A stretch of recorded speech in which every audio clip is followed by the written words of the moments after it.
Hello friends, today I'm going to teach you how to make this Vanilla Macarons. They're filled with a Vanilla Swiss Meringue Buttercream. They're absolutely delicious and brimming with vanilla fragrance and flavor. The Swiss Meringue Buttercream is also a lovely option if you're not into overly sweet fillings because it's a very mild in taste and creamy frosting. If you like this video, give it a thumbs up and subscribe to my channel. I post new videos every Tuesday.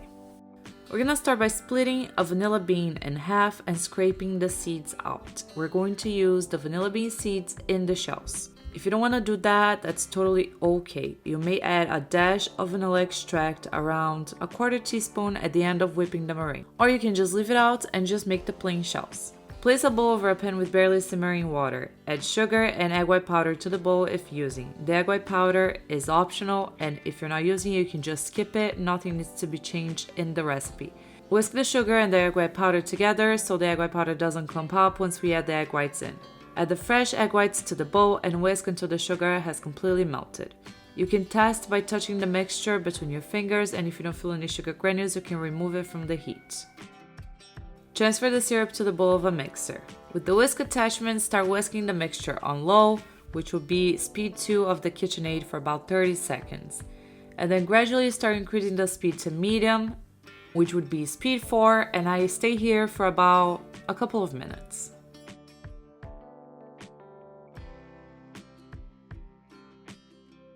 And then I finish whipping my meringue on speed 6 of the KitchenAid.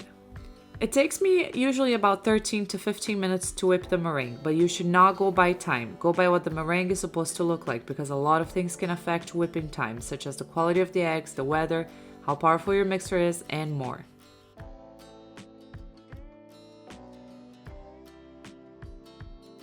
When the meringue is almost done whipping, add the vanilla bean seeds and continue to whip until stiff.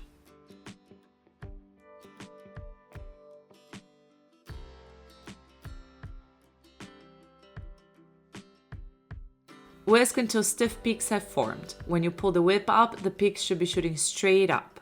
When you swirl the whisk around in the bowl to collect the meringue, you should feel some resistance from the meringue. And when you look on the bottom of the whisk, the meringue collector should be forming soft but defined waves.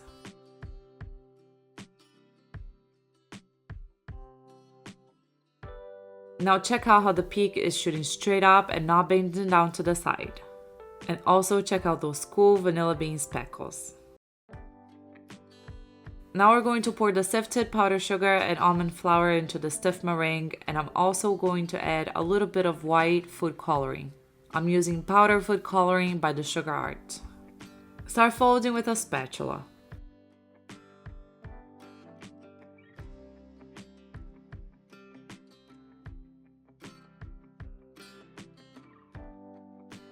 Once the dry ingredients have incorporated with the meringue, you can start squeezing the air out of the batter by pressing it down along the sides of the bowl as you fold.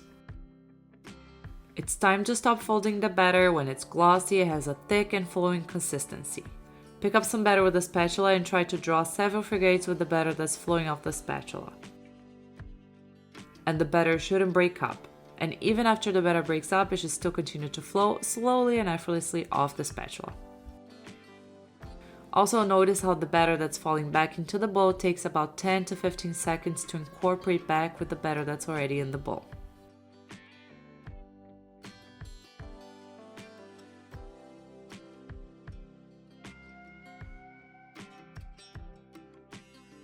Transfer the batter to a piping bag fitted with the piping tip of your choice. I like to use a Wilton 12 to pipe round shells. I also like to seal the bag with a tie so the batter doesn't dry out, and it gives you more control while piping because there's no risk of the batter escaping through the top of the piping bag. Place the piping bag directly 90 degrees over the center of each macaron template. Apply gentle pressure and carefully pipe for about 3 to 5 seconds, and then quickly pull the bag up, twisting slightly at the top.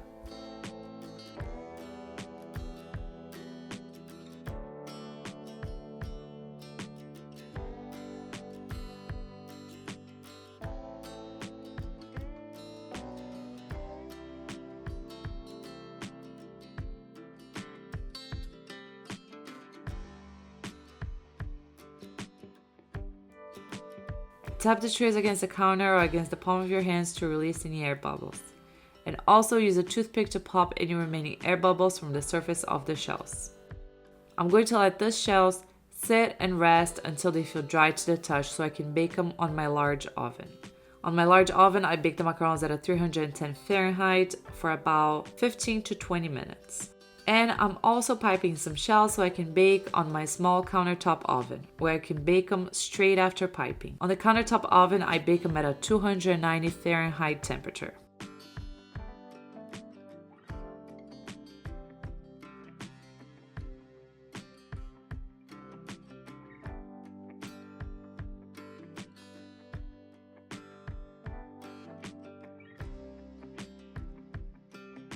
I have to bake the macarons in the countertop oven for a little bit longer, about 23 minutes. If you try to move a macaron, it shouldn't feel jiggly. Also, if you touch the top of a macaron, it should not feel soft. If it's soft, keep baking.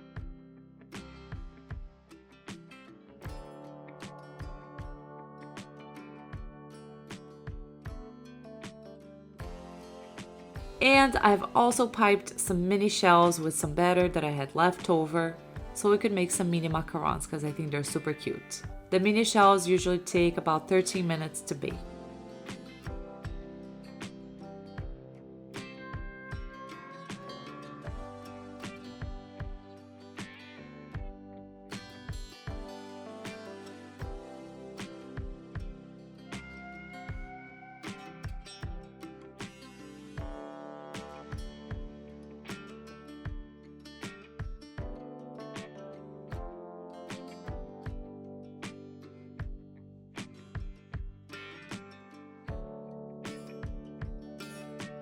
Here I have melted some white chocolate. I'm going to place it in a piping bag and snip the end of the piping bag with scissors so I can drizzle it over the macarons.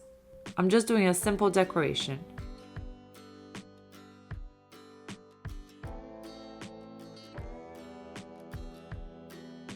And now, while the chocolate dries, we're going to go ahead and make the vanilla buttercream. To make the vanilla Swiss Meringue Buttercream, we're going to place a bowl over a pan with barely simmering water. Add sugar and egg whites to the bowl. Whisk the egg whites and the sugar until they temp 140 Fahrenheit. Basically, you're looking to melt the sugar granules and also to make it so the egg whites are in a safe temperature to be consumed. Once you've achieved that temperature, transfer the syrup to the mixer bowl. Whip the syrup for about 2 minutes at medium speed and then raise the speed to medium or medium high and continue to whip until fluffy and doubled in size.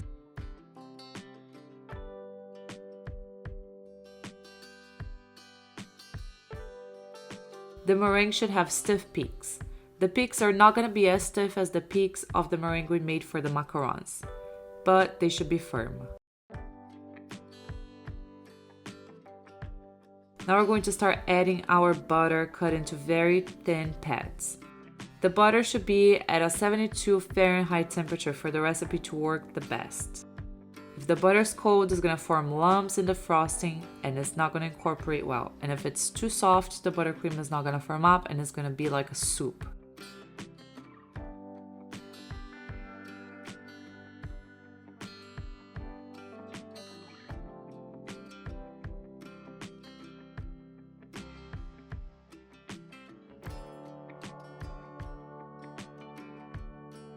By the end, the butter should have incorporated with the buttercream, which is going to be creamy and fluffy.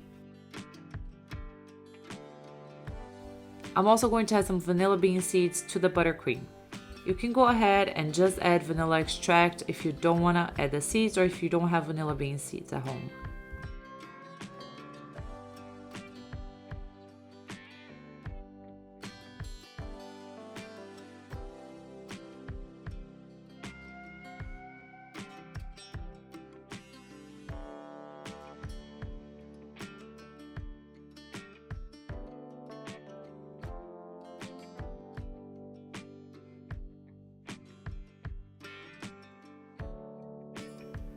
And at the end, I'm actually going to add a little bit of vanilla extract also to complement the taste.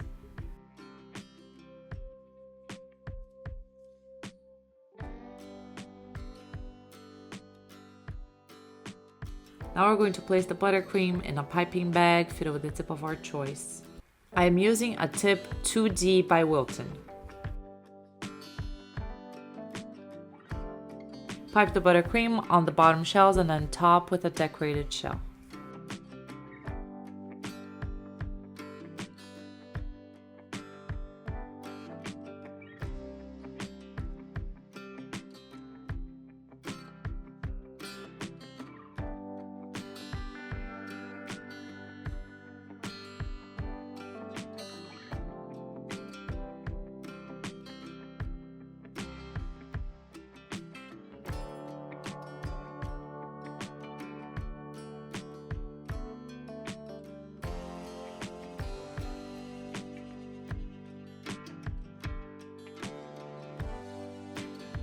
And that's it. I hope you enjoyed today's video. For the full recipe, go to my blog, piesandtacos.com. I'm going to put a link down below in the description box. Thank you so much for watching. Bye!